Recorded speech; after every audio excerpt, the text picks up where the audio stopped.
Hello friends, question number 81.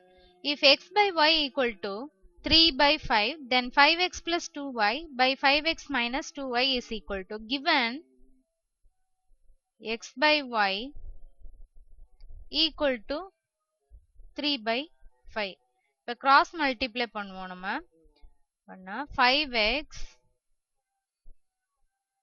equal to 3y. 5x equal to 3y வந்துருச்சு.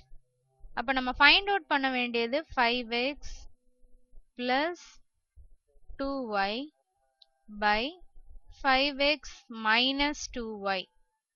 இதுல 5x equal to 3y நம்ம find out பண்ணிருக்கோம். So அந்த value இதுல substitute பண்ணோம். 5x வர இடத்துலலாம் 3y போட போறோம்.